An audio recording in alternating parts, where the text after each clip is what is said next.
Yeah? Yeah. If you're not, you can just turn Yes. off the camera. Okay. So I've been calling my PhD many things, including redesigning death. This is not a death and decolonizing death, but increasingly I feel inclined to simply call it death and then let it hang in there for a bit. My PhD is at the intersection of art, design, and healthcare. I'm 1 year into it, and this is a practice based PhD. The theoretical component in this PhD, if not in all such PhDs, is primarily used to frame practice. The bulk of my work prior to my recent confirmation of candidature, which was like a month and a half before, was focused on understanding how to construct death theoretically and culturally. And this understanding informs the practice that I'm now beginning to indulge in. Today's discussion is about how these theoretical perspectives are poised to inform my practice. Uh, this PhD seeks to develop tools to empower people to, with the agency to engage with their own mortality. And there are a number of theoretical lenses that can be applied to the idea of death, dying, and mortality. For example, one of these is the metaphysical, or one of these, like a number of perspectives come from metaphysics. And this is a very important area because it speculates upon what happens after death. And for example, if there is a soul, are we born again and again, etc. But we can be rational in our speculations by acknowledging what we know and also what is enigmatic, mysterious, and unknown. So Shelley Kagan, for example, provides a very in-depth exploration of metaphysics and philosophy in his open source course on death at Yale. And it became very popular in China, and many people wanted to subscribe to it, so he kind of made it open source at that point of time. And our metaphysical perspective also informs our understanding of the experienced human condition, existential concerns of life and death. For example, what kind of creatures are we? The existential philosophers contend that death awareness simulates meaningful experiences.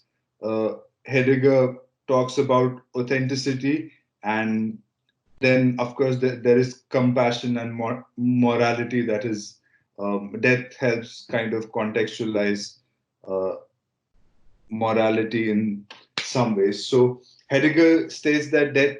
Heidegger kind of says that there are these four uh, things about death, and he says that death is certain, and it is insuperable, it is indeterminate, and it is non-relational.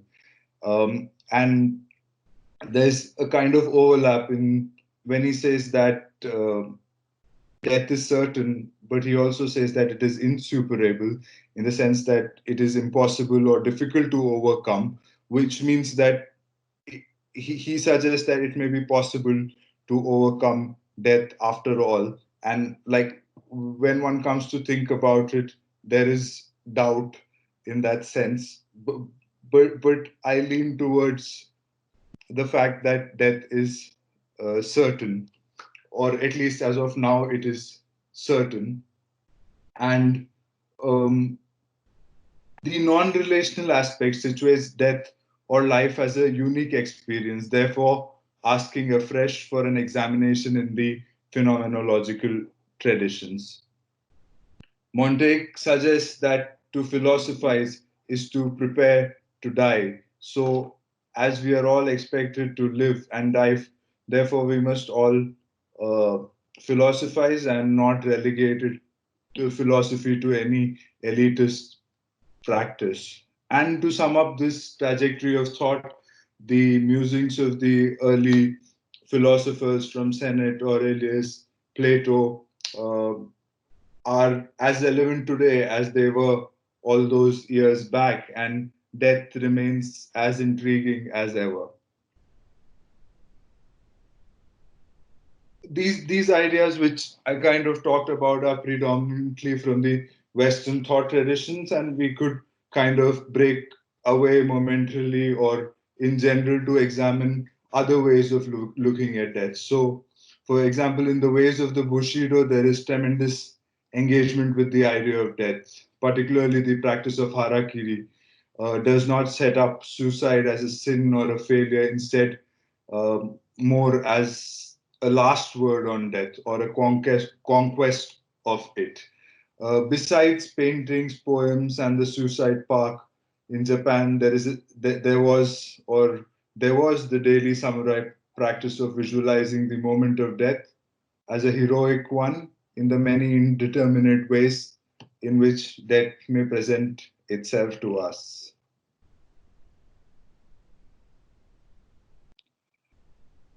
Other wisdom is found in the Zen traditions, such as when Thich Nhat Hanh says that a wave goes up and she goes down.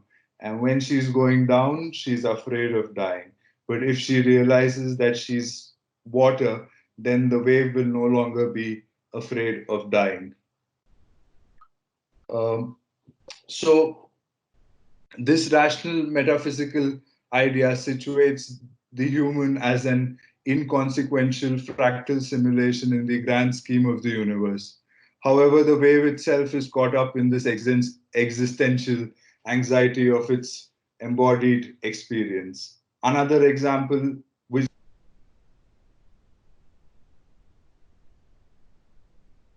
Chetan, I think you're mute. I think someone muted me, but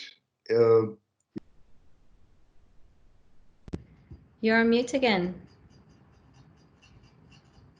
someone's muting me. Okay. So, yeah, all right. So the same person gives another example similar to the one of the wave, where he talks about a flame, and he's like, uh, takes a matchbox and says, little flame, come out, where are you?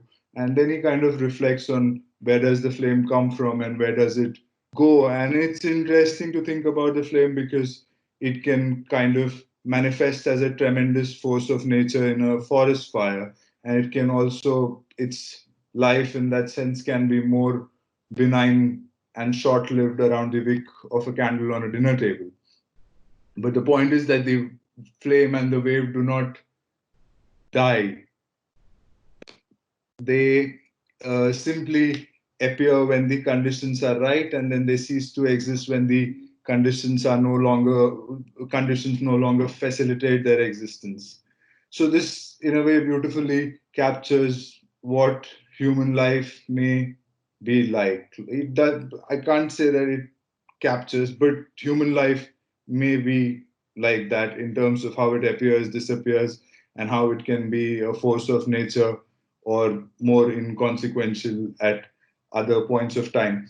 But us being sentient beings with the ability to perceive and communicate our consciousness uh, makes the human condition more complex, and that is, at least in our own uh, imaginations, it does so, and and and much more so than what we would think would uh, much more than what the meaning of life of a microscopic parasite would be to us. So what I'm trying to say is that the human condition, although our lives might be much like flames or waves or parasites or very inconsequential in the larger scheme of the universe, but by virtue of being human, the human condition becomes important to us. And uh, another interesting way of looking at it, which kind of ties into it, is the semiotic examination of language and meaning making, which allows us to constantly construct and reconstruct our world in various ways through language.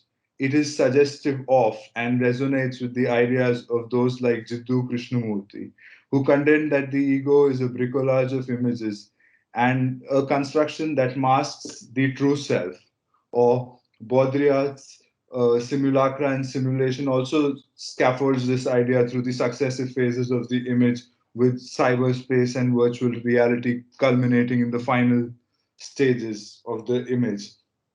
One could then claim that death does not really exist, and what we are really experiencing is perhaps just time.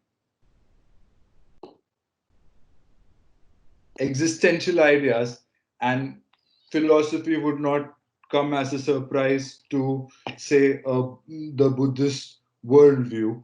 Um, the Buddhist meditations are designed to contemplate the nature of life, suffering, liberation, decomposition. They are adept in the use of tools to contemplate and investigate ideas of death through meditations upon death bodies and working with mandalas, to name a few. So, in Thailand, for example, there is a Buddhist temple um, from Siem Reap in Cambodia. It is a 2 hours drive, and there they have a dead body on display, and people can go and indulge in the meditations there. So they look at the body and they watch it decompose and kind of think about their own mortality, or allow it to do whatever it does to the mind. And in Cambodia also there are Buddhist traditions, but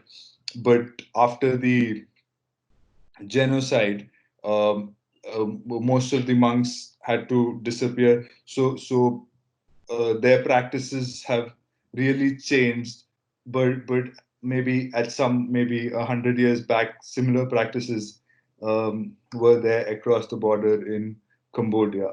Okay, and yeah, so after Nietzsche proclaimed uh, that God is dead, funerals, for example, were attempted in a more secular manner. And Jürgen Habermas, in one of his texts, observes that a secular funeral would be at a total loss for what to say or what to do, and there would be a void which one does not necessarily know how to fill, while a religious or a theological response to death brings a whole worldview with it.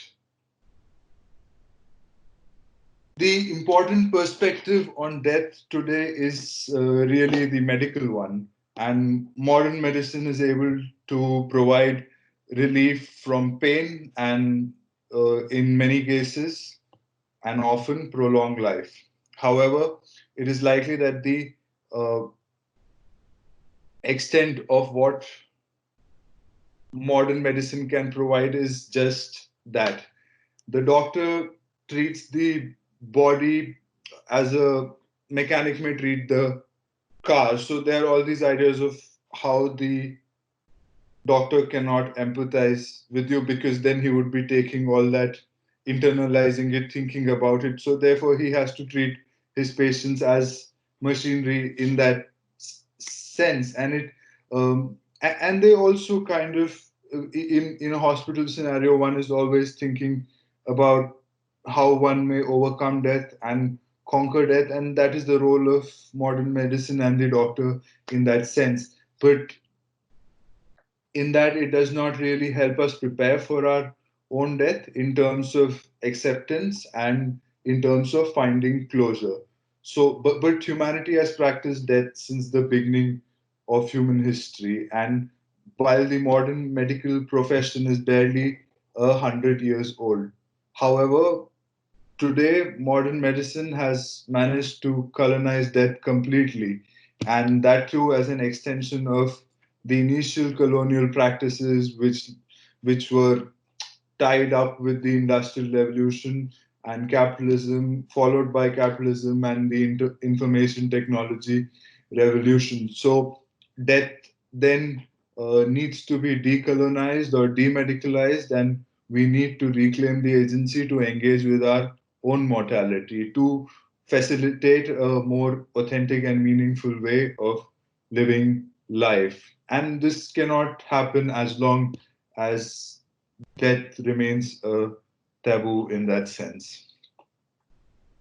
On the matter of decolonization, Arturo Escobar, in his book Design of a Pluriverse, talks about how there needs to be a shift to design being a ontological um, position as opposed to consumption, and how this may lead to a more sustainable practice. And I contend, I mean, this is when I was thinking about ontological, uh, how how the place of from where ideas originate or means of knowledge making. I thought it was very interesting to be looking at death, because it's not just death, but it's also life, death, and existential concerns, and design in context to that. So when I was reading Escobar, he's trying to say that design should be where ideas should originate, as opposed to this idea of production, consumption, selling, and things like that. But I think that uh, there is scope to move that from design to life and death and the existential condition as being the place from where our ideas should originate, and then design should just become a epistemological tool to facilitate exist or provide for or respond to the human condition. The VNAs, this was a recent exhibition, and I, I was having a conversation with Zara, who had worked on it, and I was speaking to her yesterday actually. And when I was checking out this exhibition, it talks about the future, and it has a section on afterlife, and which is called "Who Wants to Live Forever?" And the note to that section talks about a fine distinction between individual's mortality and the immortalities, not mortality, sorry. So, how we may seek to live after our death, and how we as a community may imagine our immortality or survival. So that is also a fine and important distinction. And while one may while how we may contemplate our mortality may may have no prescriptive methodology, it is asserted that conversations about death become an important way to help people talk and explore mortality. And the VNA's exhibition was also designed to facilitate such a conversation. So it then begins to become a probe or a tool for that conversation in some sense.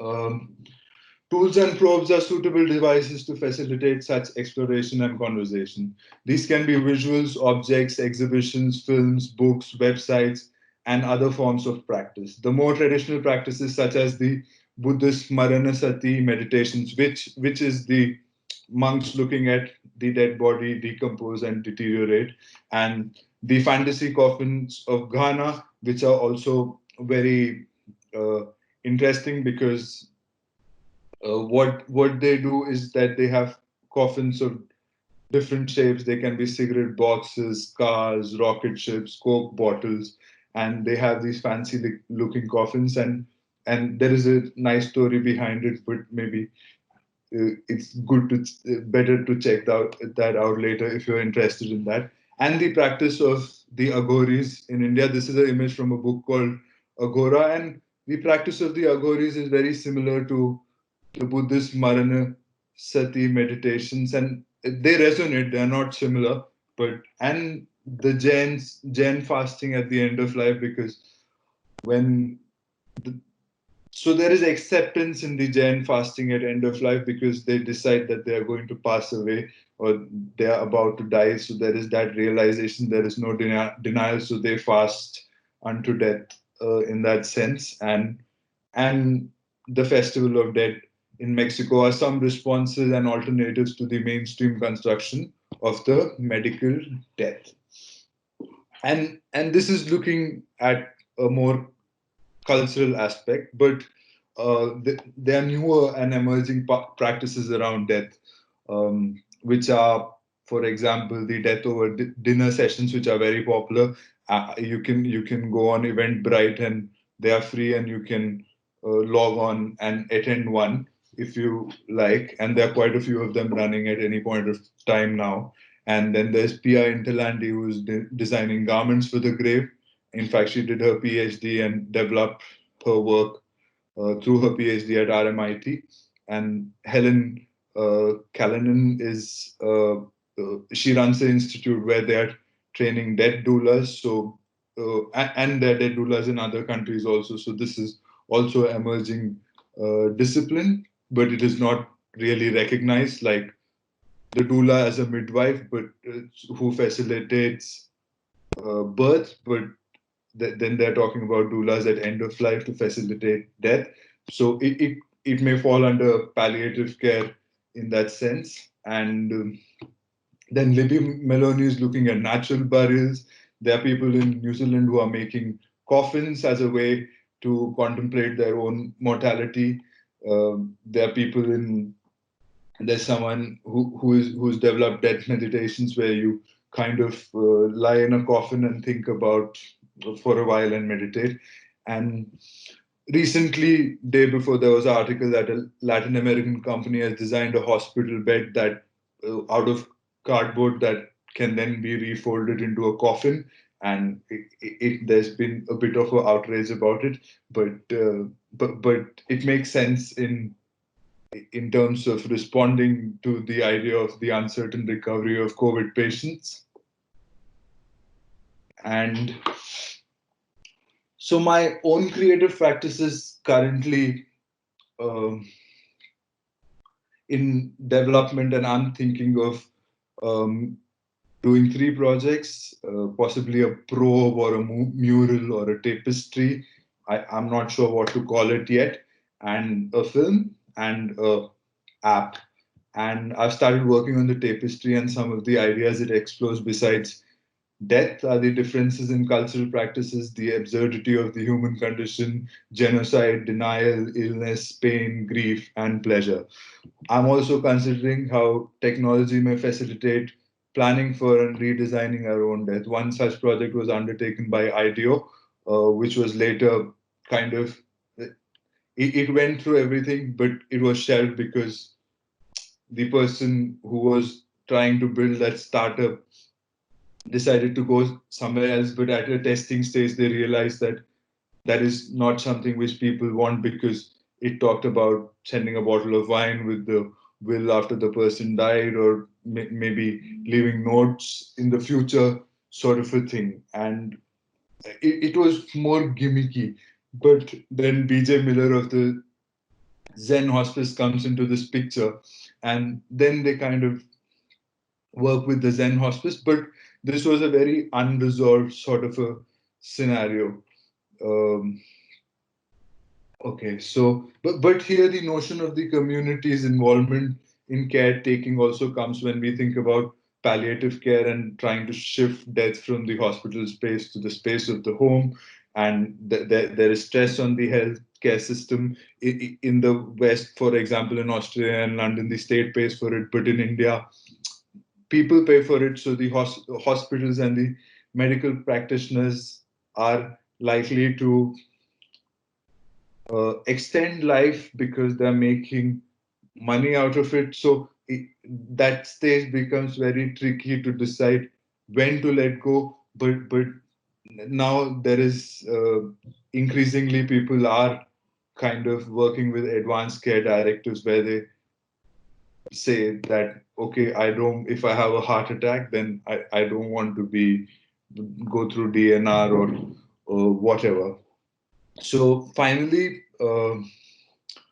I would like to kind of sum up this talk with a reading of my abstract, and this kind of helps me situate the project as looking at death from life as opposed to looking at it in the post-mortem, which is a persistent trap that keeps resurfacing as a fertile space of design intervention for me.